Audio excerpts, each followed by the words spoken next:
नमस्ते दोस्तों, welcome to my YouTube channel Master Monkey Finance. Asset number 7 is commodity. इस तरह का एसेट को सिर्फ फिजिकल फॉर्म में ही पाया जाता है। इसका एग्जैक्टली हिंदी मीनिंग है सामान या असबाब। ये एक ऐसा एसेट है जो कि रॉ फॉर्म में मिलता है और जिसको प्रोसेस करके कई सारे दूसरे प्रोडक्ट बनाए जाते हैं और दो कमोडिटी प्रोडक्ट एक दूसरे के साथ इंटरचेंज भी किया जा सकता है। एक सिंपल सा एग्जांपल बताता हूँ। जैसे कि आप किसी को 1 किलो चीनी देके सेम वैल्यू का गेहूं ले सकते हैं, या फिर आप गोल्ड देके उसी हिसाब का क्रूड ऑयल भी खरीद सकते हैं। मेनली कमोडिटी 4 टाइप में पाया जाता है, जैसे कि metal products, agriculture products, life stock and meat products and energy products. First metal product का एग्जाम्पल है gold, platinum, copper, iron, silver etcetera. Second agriculture product का एग्जाम्पल है corn, wheats, soybeans, coffee, cottons, lumbers etcetera. Third life stock and meat का example है lean hogs, pork bellies, live cattle and feeder cattle etcetera. Last but not end of the list is energy products.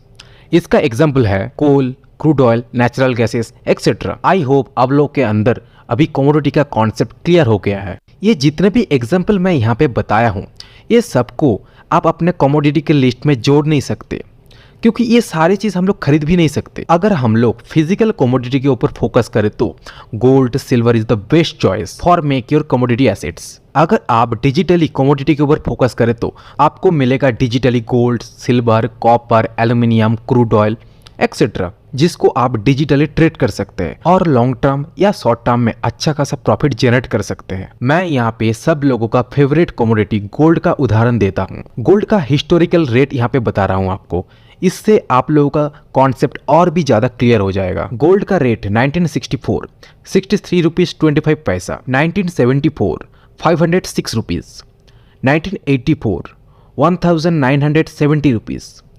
1994 4598 rupees, 2004 5850 rupees, 2014 28006 rupees, 2018 31400 rupees, 2023 62,035 rupees. मैं यहाँ पे 10 साल के interval में and also last 5 years interval में gold का historical rate बताया हूँ।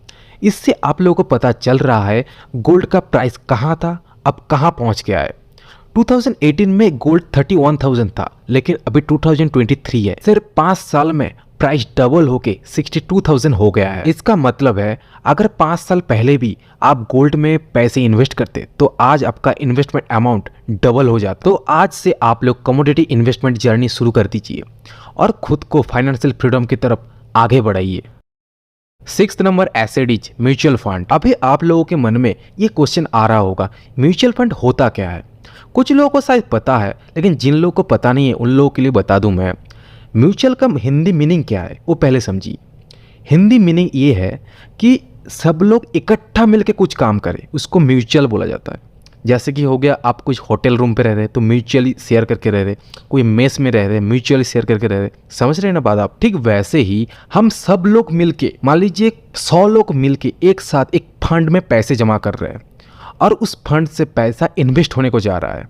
अब ये इन्वेस्ट कहीं पे भी हो सकता है, जैसे शेयर मार्केट में हो सकता है, रियल एस्टेट में हो सकता है, गोल्ड में हो सकता है, जितने भी इन्वेस्टमेंट क्लास एसेट है उन सब में हो सकता है। बट यूजुअली म्यूचुअल फंड के पैसे को इक्विटी यानी कि शेयर मार्केट में ही इन्वेस्ट किया जाता है। अभी आप लोगों के मन में क्वेश्चन आ रहा होगा कि म्यूचुअल फंड में हम लोग पैसे कैसे डालें। यहाँ पे क्या होता है कि बड़े बड़े एएमसी कंपनी, मतलब एसेट मैनेजमेंट कंपनी, ये लोग क्या करते हैं कि म्यूचुअल फंड का स्कीम निकालते हैं। जैसे कि हो गया एक ऐसा फंड बना दिया जिसमें हजारों लोगों का पैसा कलेक्ट करके उस फंड का पैसे को इक्विटी मार्केट में इन्वेस्ट करेगा और उससे जो प्रॉफिट मिलेगा वो आप लोगों के बीच में, आप लोगों की यूनिट के हिसाब से दे दिया जाता है। यहाँ पे यूनिट का मतलब है आप जिस भी फंड में इन्वेस्ट कर रहे हैं उस फंड की तरफ से एक यूनिट आपके नाम में अलॉट किया जाता है, आपके इन्वेस्टमेंट अमाउंट के ऊपर डिपेंड करके, और उसी हिसाब से ही प्रॉफिट को डिवाइड कर दिया जाता है। म्यूचुअल फंड के थ्रू आप minimum amount and minimum risk के साथ ही एक डाइवर्सिफाई इन्वेस्टमेंट पोर्टफोलियो में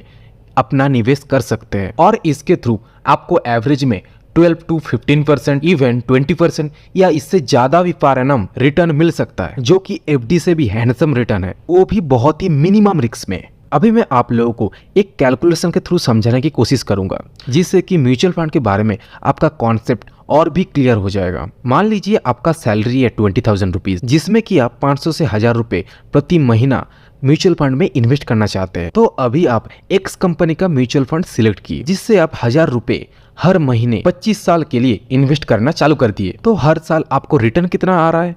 मोटा मोटा मान लीजिए 12 to 15%। मैं यहाँ पे 12% मान के चलता हूँ। अगर अच्छा फंड होगा तो और ज़्यादा भी 20-22% भी दे सकता है, लेकिन मैं यहाँ पे 12% मान के चल रहा हूँ। तो यहाँ पे आपका टोटल इन्वेस्टमेंट अमाउंट कितना हो रहा है?